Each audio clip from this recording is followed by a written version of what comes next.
Mjafton një mendim ndryshe për të kuptuar nëse ai është emocionalisht i fortë apo i paqëndrueshëm. Psikologët shpjegojnë shenjat që nuk duhen injoruar.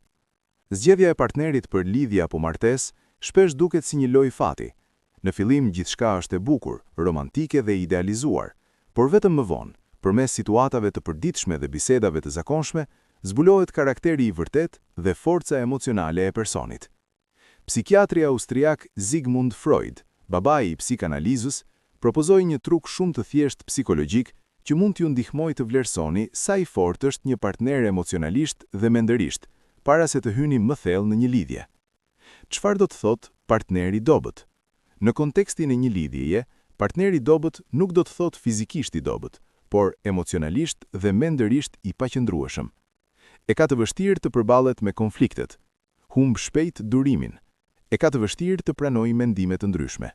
Shmang përgjegjësinë, krijon tension në vend të qetësisë. Këto modele sjelljeje mund ta dëmtojnë lidhjen, sepse nuk tregojnë pjekuri, empati dhe gatishmëri për rritje të përbashkët, transmeton Telegrafi. Truku i Freudit, një test i thjesht që tregon shumë. Freudi këshillonte: shprehni një mendim që e dini se është i ndryshëm nga i tij dhe vëzhgoni reagimin. Si duket kjo në praktik? Paraqisni një qëndrim ndryshe. Thoni diçka që ndryshon nga mendimi i tij, për shembull për një situatë, për botkuptimin apo për të ardhmen tuaj. Vëzhgoni mënyrën e reagimit. Nëse bëhet nervoz, i shqetësuar, ngrit zërin ose ju sulmon verbalisht, kjo mund të jetë shenjë mungesës së qëndrueshmërisë emocionale dhe brishtësisë. Nëse qëndron i qetë, fton në bisedë, ofron alternativa dhe tregon gatishmëri për diskutim, kjo tregon forcë emocionale dhe pjekuri. Ky test nuk është tregues i gjithçkaje, por mund të jetë shumë i dobishëm, sepse shfaqet edhe kur lidhja është ende në fazën e idealizimit. Shenja të tjera të dobësisë emocionale. Psikologët përmendin edhe disa sjellje që shpesh tregojnë mungesë të qartësisë emocionale në një lidhje. Shmangja e problemeve ose konflikteve, nuk dëshiron biseda të hapura.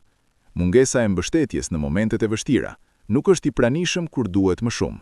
Komunikimi i dobët, e ka të vështirë të shprehë ndjenjat ose shmang bisedën. Humb shpesh durimin, ofendohet shpejt ose bëhet mbrojtës. Mungesë e planit dhe përgjegjësisë, nuk merr përsipër angazhime në lidhje. Këto tipare mund të tregojnë mungesë të pjekurisë emocionale, e cila është thelbësore për lidhje afatgjata. Pse është kjo e rëndësishme?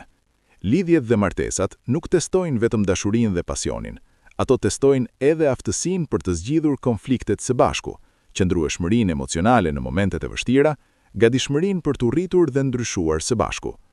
Truku i Freudit, edhe pse i thjesht, mund të shërbejë si një pasqyrë që zbulon stabilitetin psikologjik dhe thellësinë e karakterit. Në fund, partner apo njeri, i dobët apo i fortë, nuk është gjyqim për të dënuar, por mënyrë për të kuptuar pjekurinë emocionale. Një burr emocionalisht i fortë nuk është ai që nuk shfaq kurrë ndjenja, por ai që di të menaxhojë, të komunikojë dhe të reagojë në mënyrë konstruktive.